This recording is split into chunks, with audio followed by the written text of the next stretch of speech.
Bismillahirrahmanirrahim. Assalamualaikum warahmatullahi wabarakatuh. Alhamdulillahi rabbil alamin wa bihi nasta'in ala umuri dunya waddin.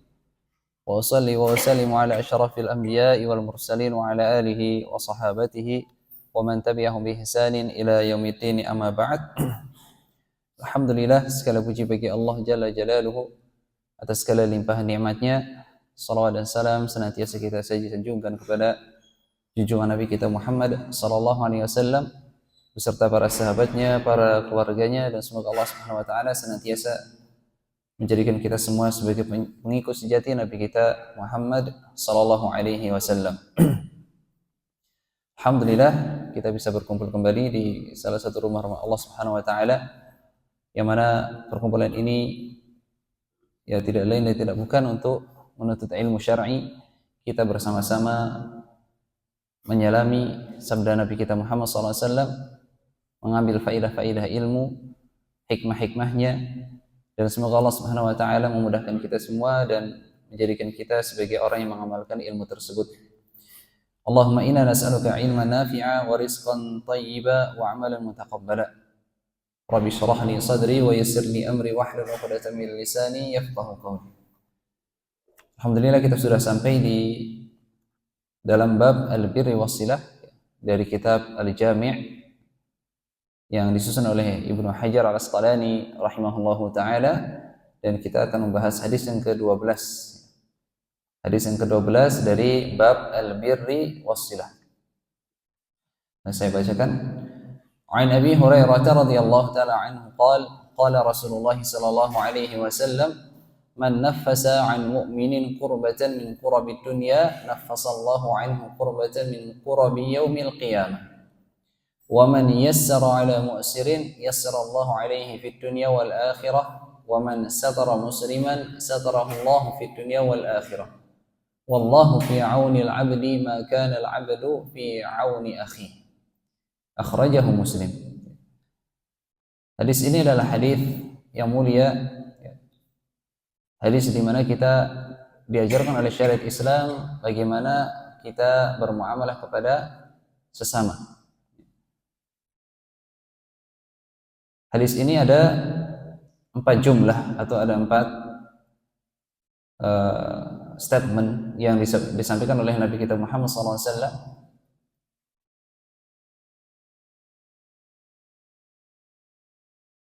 Yang pertama adalah man naffasa an mu'minin kurbatan min kurabid dunya naffasallahu anhu kurbatan min kurabi yaumil qiyamah.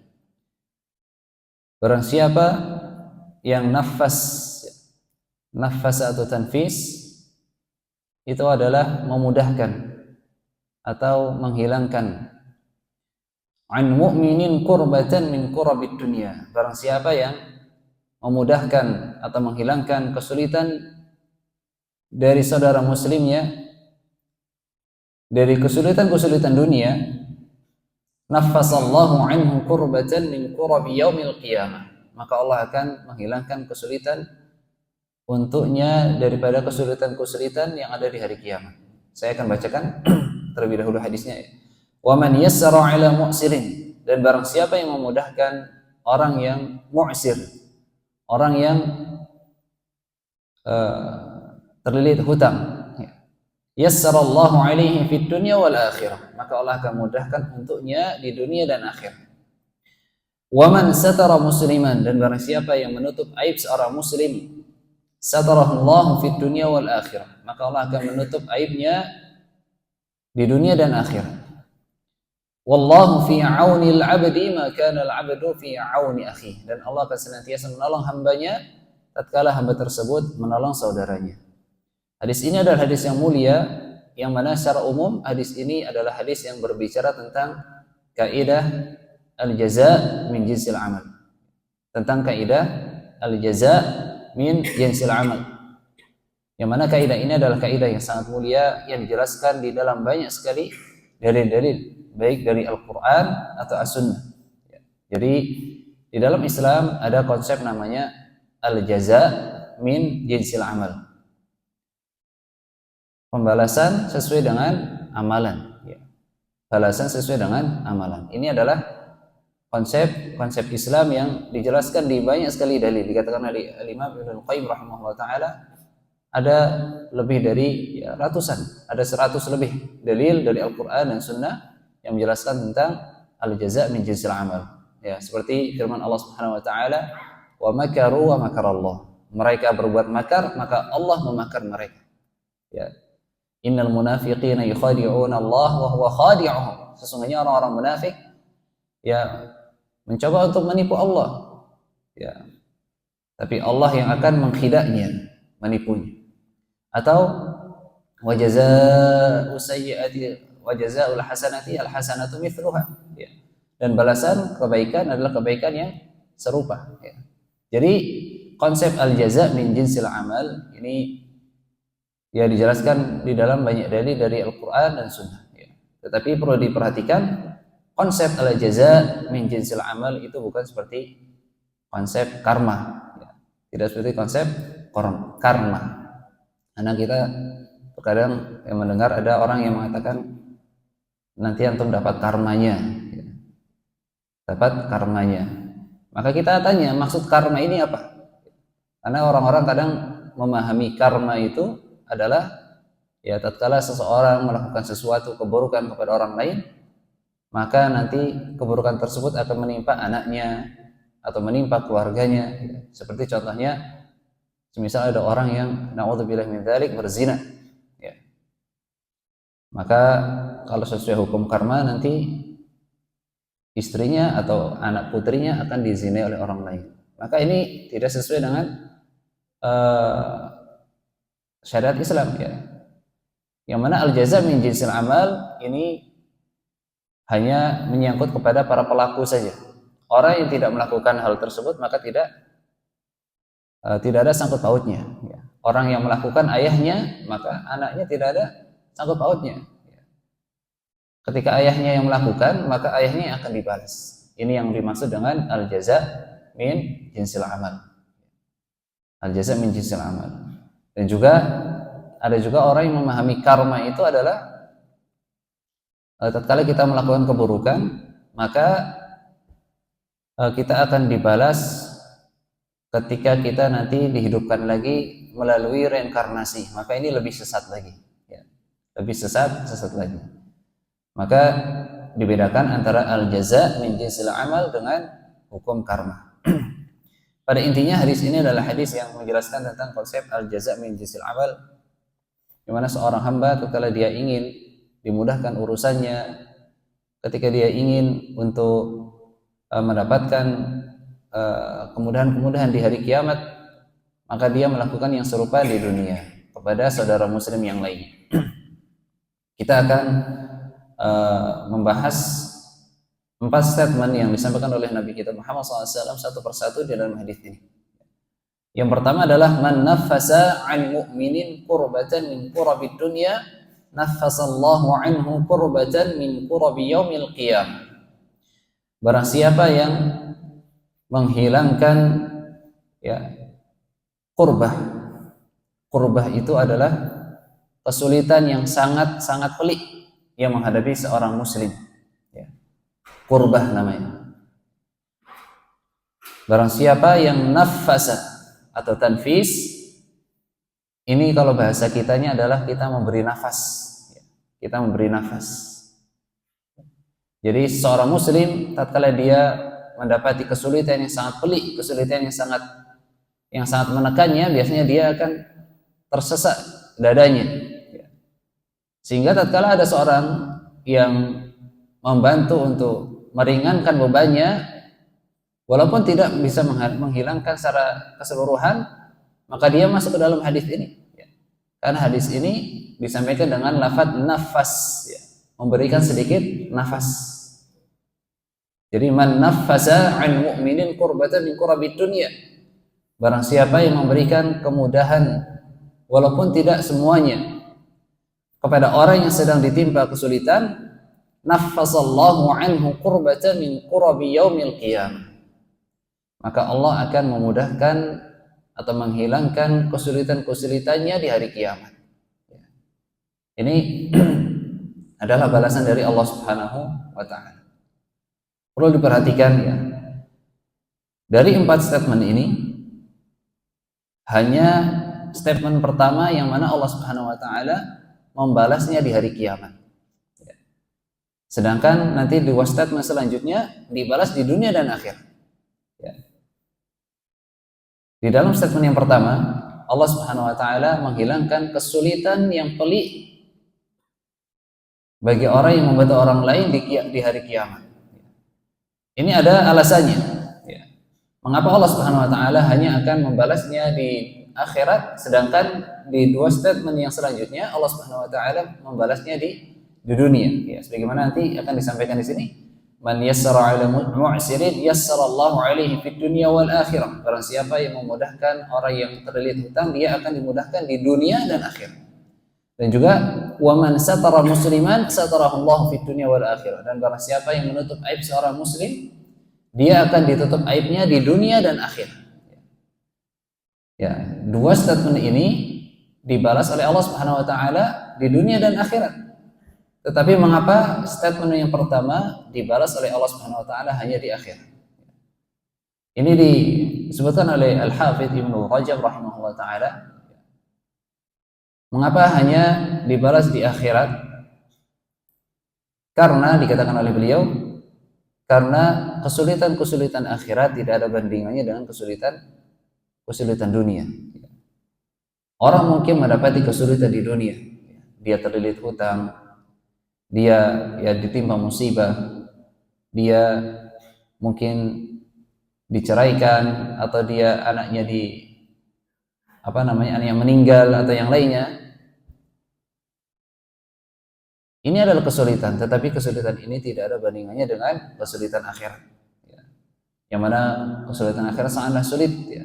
Tatkala kita dikumpulkan, kita dibangkitkan dari alam kubur dalam keadaan bingung, ya, tidak tahu kita berjalan ke arah mana. Kemudian ada suara yang mana mengarahkan kita untuk berkumpul di sana.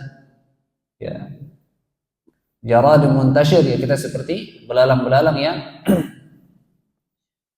bertebaran. Kemudian nanti kita akan dihisab, ya, satu persatu amalan-amalan kita akan ditanya. Itu adalah sebuah kesulitan yang sangat sulit, ya, yang akan menimpa seluruh hambanya. Yang mana nanti di padang mahsyar, saking sulitnya keadaan itu, mereka meminta syafaat dari para nabi-nabi, ya. Nabi Adam, Nabi Musa, dan yang lainnya. Kemudian sampai meminta syafaat dari Nabi Muhammad SAW. Belum nanti berdiri atas sirat, ya, dan yang lain sebagainya. Maka karena kesulitan yang sulit di akhirat inilah, ya, yang membuat Allah Subhanahu wa taala menyimpan, ya, balasan orang yang memudahkan atau menghilangkan kesulitan orang lain, disimpan pahalanya sampai di akhirat kelak. Ya. Sampai di akhirat kelak. Ini salah satu penjelasan dari Al-Hafidz Ibnu Rajab rahimahullah taala. Ya. Mengapa balasan kita menghilangkan kesulitan orang lain itu kita dibalas di hari kiamat? Karena kesulitan-kesulitan dunia tidak ada apa-apanya jika dibandingkan dengan kesulitan akhirat. Wa man yassara 'ala mu'sirin yassarallahu 'alaihi fid dunya wal akhirah.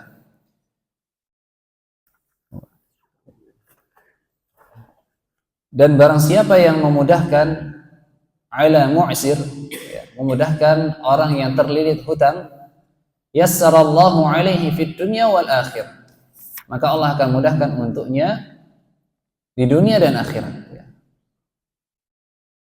Ini adalah salah satu fadilah orang-orang yang memberikan kemudahan orang yang terlilit hutang, memudahkan orang-orang yang kesulitan untuk membayar hutang. Jadi tatkala ada orang yang berhutang kepada kita, kemudian dia kesulitan untuk membayarnya, dia sudah tidak punya aset lagi, tidak punya harta lagi, maka hukumnya wajib, dikatakan oleh para ulama, wajib kita untuk menunggunya sampai dia mendapatkan kemudahan. Hukumnya wajib. Bahkan dikatakan oleh Muhammad bin Shalih Al-Utsaimin rahimahullah taala, barang siapa ada orang yang berhutang, ya, kemudian dia tidak dikenal sebagai penipu, kemudian dia kesulitan untuk membayar hutang tersebut, dia juga tidak memiliki harta-harta selainnya, ya, maka haram bagi kita untuk melaporkannya kepada majelis hakim, ya, untuk membuat dia dipenjara, ya. Ini hukumnya haram, ya. Hukumnya haram, ya. Karena sebagaimana firman Allah Subhanahu wa taala, "Wa in kana dzu usratin fanadhiratun ila maisarah." Dan tatkala orang yang berhutang, dia itu orang yang mu'sir, orang yang sulit untuk membayarnya, kemudian ya dia tidak memiliki harta selainnya, dan dia juga bukan orang yang dikenal sebagai penipu, ya. Fanadhiratun ila maisarah, maka wajib untuk menunggu sampai dia mendapatkan kemudahan untuk membayar. Ya, wajib, ya. Wajib hukumnya kita menunggu orang yang terlilit hutang dan sulit untuk membayar hutang tersebut sampai dia mudah untuk membayar hutangnya. Ya. Adapun kalau orang yang berhutang, dia orang yang terkenal ternyata penipu, kemudian dia suka gali lubang tutup lubang, dia punya aset yang bisa dijual tapi dia tidak mau membayar, maka ya kita punya hak untuk melaporkannya kepada ya majelis hakim. Ya, kita punya hak di situ karena dia punya harta dan dia juga penipu. Ya. Tetapi kalau dia tidak penipu dan dia kesulitan, maka kita wajib untuk menunggunya sampai dia mendapatkan kemudahan. Dan ketahuilah, ya, di dalam Islam orang yang memudahkan perkara orang-orang yang terlilit hutang ini memiliki fadilah yang besar. Jadi orang tatkala dia menunggu orang yang sedang berhutang kepadanya, tatkala dia memang belum mampu untuk membayarnya, ya, ketika kita memudahkannya, kita akan mendapatkan pahala yang besar. Maka niatkan di setiap kita mengakhirkan jatuh tempo orang yang berhutang kepada kita niatkan untuk Allah Subhanahu wa taala, sehingga kita mendapatkan pahala di situ. Ya, sebagaimana ada sebuah hadis dari Nabi kita Muhammad SAW, yang mana beliau SAW bersabda, "Talaqqatil malaikatu ruha rajulin mimman kana qablakum." Ya. Malaikat-malaikat pernah bertemu kepada ruh seorang laki-laki yang mana orang laki-laki tersebut hidup sebelum kalian. Faqalu a'milta minal khairi syai'an. Kemudian malaikat-malaikat tersebut bertanya kepada laki-laki tersebut, apakah kamu pernah beramal sebuah kebaikan? Laki-laki tersebut mengatakan, la, tidak. Kemudian malaikat mengatakan, tadzakkar, ingatlah, mungkin kamu pernah melakukan sesuatu yang baik. Kemudian laki-laki tersebut mengatakan, kuntu udayyinun nas. Aku dahulu ya pernah menghutangi manusia. Fa'amuru fityani an yunziru al-mu'sira wa yatajawwazu 'anil musir. Maka aku berkata kepada pembantu-pembantuku untuk menunggu atau mempertambah jatuh tempo kepada orang-orang yang sedang terlilit hutang, sedang kesulitan untuk membayarnya, dan memudahkan perkara orang-orang yang ingin membayar. Ya. An yunziru al-mu'sira wa yatajawwazu 'anil musir. Ya. Memberikan memperpanjang jatuh tempo orang-orang yang sulit untuk membayar hutang dan juga mempermudah orang yang ingin membayar hutang.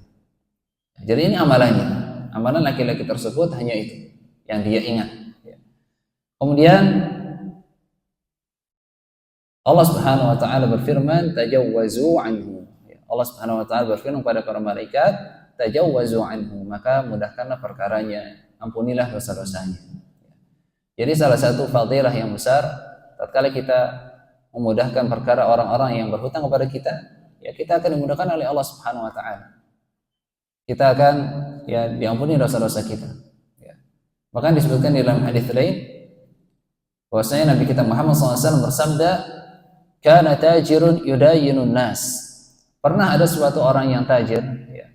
Ada seorang yang tajir yang kaya raya, yang mana dia salah satu kegiatannya adalah suka memberikan hutang kepada manusia. Fa idza ra'a mu'siran qala li fityanihi, dan tatkala seorang yang tajir tersebut melihat ada orang yang sulit untuk membayar hutang, dia berbicara kepada atau berkata kepada para pembantunya, tajawazu anhu la'alla Allah an yatajawaza 'anna. Tajawazu anhu, apa namanya, ikhlaskanlah saja atau mudahkanlah perkaranya. Semoga Allah Subhanahu wa taala akan memudahkan perkara-perkara kita. Ya. Kemudian fatajawazallahu anhu, maka kemudian Allah Subhanahu wa taala mengampuni dosa-dosanya. Jadi ini adalah pahala yang besar ya, pahala yang besar bagi orang yang memberikan kemudahan bagi orang yang berhutang kepadanya. Ya. Pahala yang besar, salah satunya adalah pahala di mana kita diampuni dosa-dosa kita. Sehingga tatkala kita memberikan hutang kepada seseorang yang membutuhkan, kemudian orang tersebut belum mampu untuk membayarnya, dan dia tidak dikenal sebagai orang yang suka menipu, ya, dia orang yang amanah, maka niatkanlah untuk Allah Subhanahu wa taala bahwasanya tatkala kita memudahkan perkaranya, kita akan dimudahkan juga perkara kita oleh Allah Subhanahu wa taala. Dosa-dosa kita akan diampuni oleh Allah Subhanahu wa taala. Tetapi jangan juga ya, hadis ini sebagai dalil ya, sebagai dalil yang bisa digunakan oleh orang yang suka berhutang. Ya. Jangan sampai orang yang suka berhutang berdalil dengan ini. Ya, berdalil dengan ini padahal dia punya harta untuk membayarnya, tapi dia berdalil dengan hadis ini agar orang yang menghutanginya memudahkan perkaranya. Ya, tidak. Jadi orang yang berhutang dia juga harus berpikir bagaimana dia membayarnya. Wajib hukumnya untuk membayar hutangnya.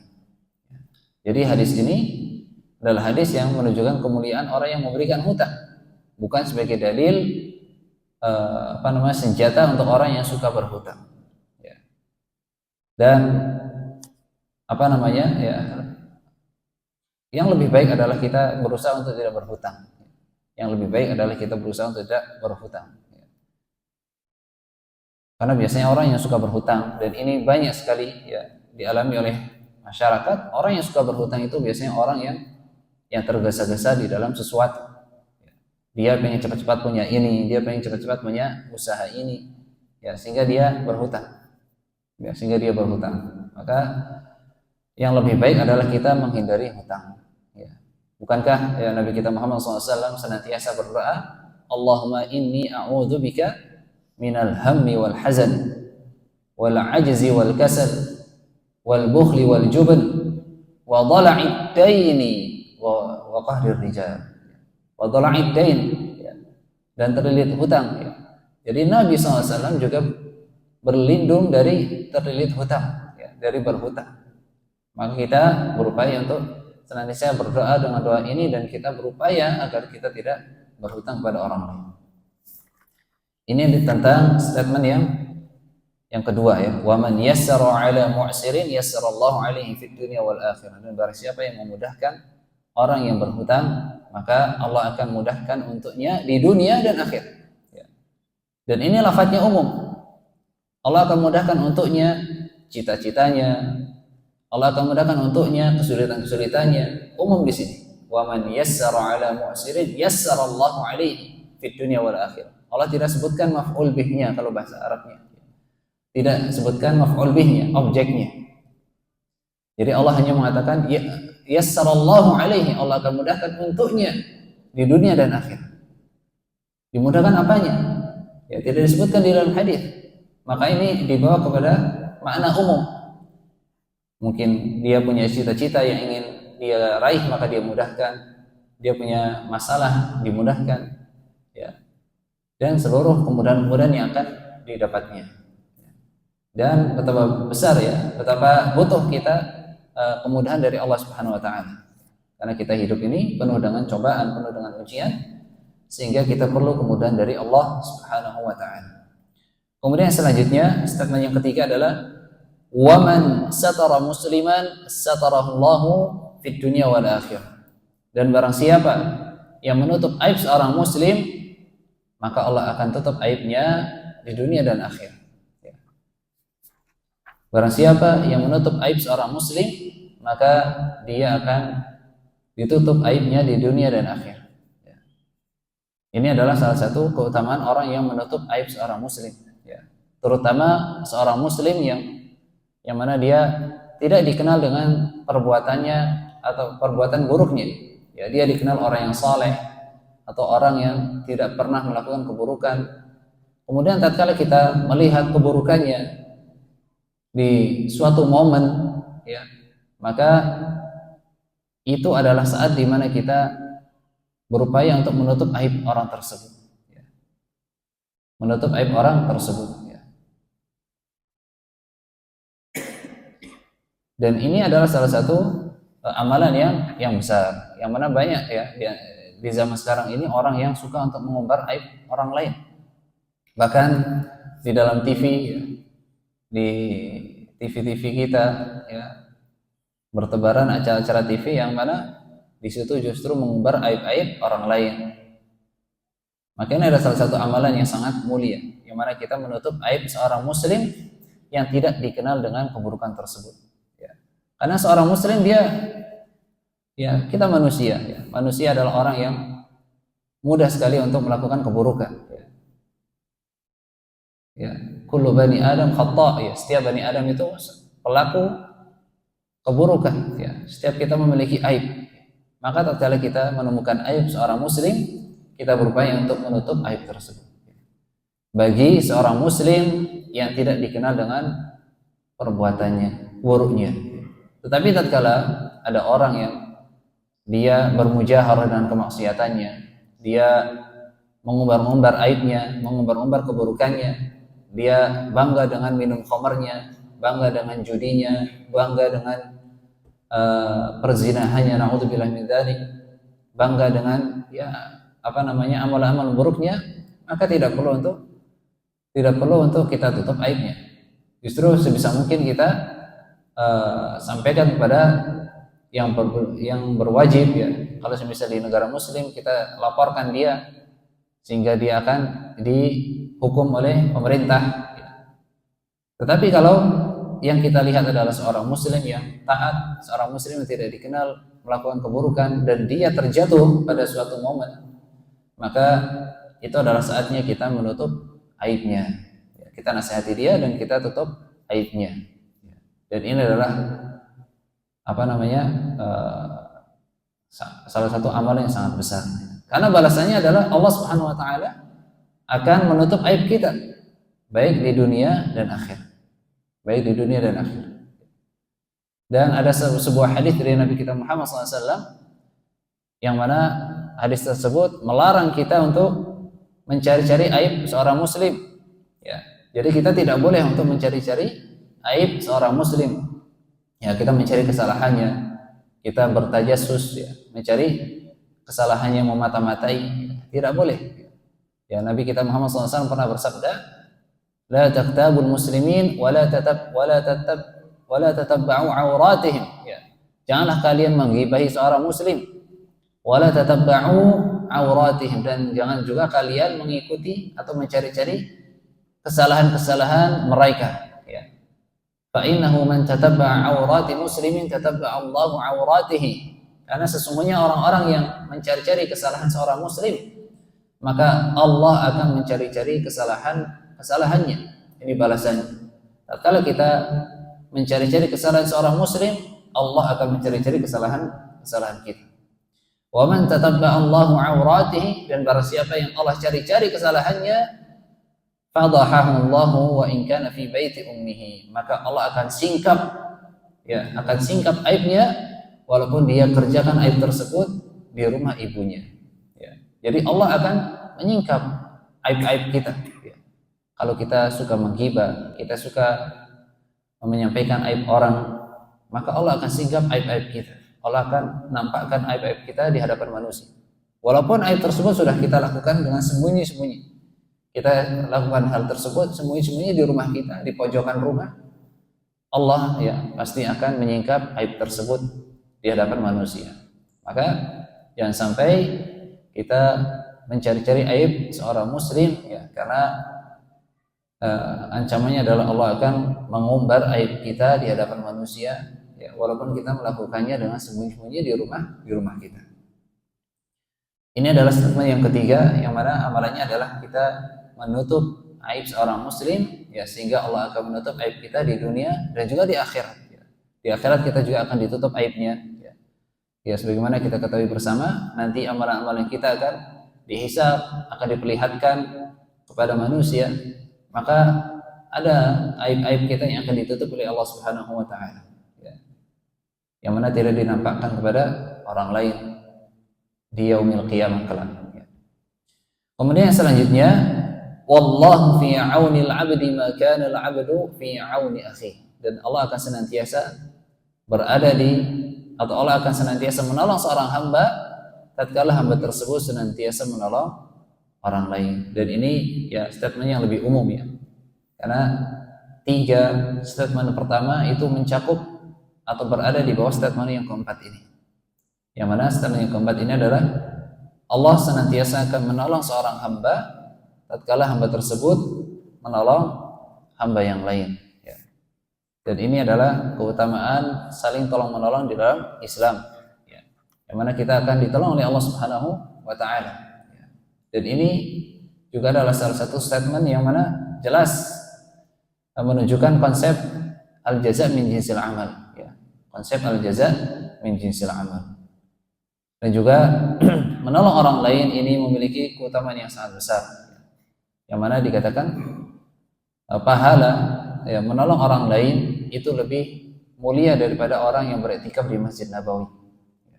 Jadi tatkala ada orang yang suka menolong orang lain, maka pahalanya lebih dicintai oleh Allah Subhanahu wa taala daripada dia beriktikaf di Masjid Nabawi. Karena beriktikaf di masjid itu pahalanya, kebaikannya hanya untuk dirinya sendiri. Tetapi tatkala dia menolong orang lain, maka pahalanya atau kebaikannya muta'addi, atau menular kepada orang lain. Kebaikannya akan menular kepada orang lain. Nabi Muhammad SAW pernah bersabda, la an amshi ma akhin fi hajatin ahabbu ilayya min an a'tatifa fi hadzal masjid. Aku berjalan bersama saudaraku, kemudian aku menyelesaikan hajat-hajatnya, lebih aku cintai daripada aku beriktikaf di dalam masjid ini, ya. Masjid Nabi, masjid apa? Masjid Nabawi, ya. Masjid Nabi adalah masjid Nabawi. Jadi kita menolong orang lain ikhlas lillahi ta'ala itu lebih dicintai oleh Nabi kita Muhammad SAW ketimbang kita beriktikaf di masjid, ya. Masjidnya bukan masjid Madinah, bukan, masjid Nabawi, ya, masjid Nabawi. Jadi kita berupaya untuk menjadi orang yang bermanfaat untuk orang lain, ya. Ahabbun nas ilallah anfa'uhum khairun nas anfa'uhum linnas, ya. Sebaik-baik manusia adalah orang yang bermanfaat untuk orang lain. Sehingga kita ya berpikir bagaimana kita menjadi orang yang bermanfaat untuk orang lain, ya, dengan potensi yang kita miliki. Mungkin ada orang yang memiliki potensi dalam hartanya, maka dia bermanfaat untuk orang lain dengan hartanya, berinfak, wakaf. Dia punya kecerdasan, maka dia bermanfaat untuk orang lain dengan kecerdasannya. Dia punya jah, punya kedudukan, maka dia bermanfaat untuk orang lain dengan kedudukan, ya. Dan kedudukannya dan yang lain sebagainya. Yang mana seorang muslim, ya, kita semua berupaya untuk menjadi orang yang bermanfaat dengan potensi yang kita miliki, dengan kadar yang kita miliki, ya. Ini adalah sebagian dari faedah-faedah yang bisa kita sampaikan tentang hadis ini, yang mana hadis ini pada intinya adalah menjelaskan tentang konsep al-jaza min jinsil amal, ya. Jadi balasan tergantung daripada amalan. Barang siapa yang ingin dimudahkan, barang siapa yang ingin ditutup aibnya, ya, barang siapa yang ingin mendapatkan pertolongan dari Allah Subhanahu wa taala, maka dia lakukan hal tersebut kepada saudara muslimnya, ya. Bahkan di dalam statement yang pertama atau di dalam statement ini, walaupun Nabi kita Muhammad SAW mengatakan an mu'minin, ya, atau an muslimin, ya, jadi kita di dalam hadis ini disampaikan bahwasanya kita memudahkan perkara seorang mukmin atau perkara seorang muslim, tetapi dikatakan oleh para ulama boleh kita untuk memudahkan perkara selain muslim atau mukmin, ya. Orang dhimmi, orang kafir dhimmi, orang kafir mu'ahad, boleh kita mudahkan perkaranya dan akan masuk ke dalam hadis ini. Jadi kalau ada tetangga kita yang mungkin Nasrani atau orang Hindu, ya, atau orang Buddha dan yang lainnya, dan dia mendapatkan kesulitan, Maka tatkala kita memudahkan perkaranya, kita akan masuk ke dalam hadis ini. Ini dikatakan oleh Syekh Abdullah bin Shalih Al-Fauzan rahimahullahu taala. Ya, ini adalah ya faedah-faedah yang bisa kita sampaikan tentang hadis ini. Semoga apa yang kita sampaikan bisa bermanfaat untuk kita semua, membuat kita termotivasi untuk membantu orang lain, bermanfaat untuk orang sekitar kita. Mungkin hanya ini dapat kami sampaikan, kurang lebihnya kami mohon maaf. Kita tutup majelis ini dengan doa kafaratul majlis. Subhanakallahumma wa bihamdika asyhadu an la ilaha illa anta astaghfiruka wa atubu ilaik. Assalamualaikum warahmatullahi wabarakatuh.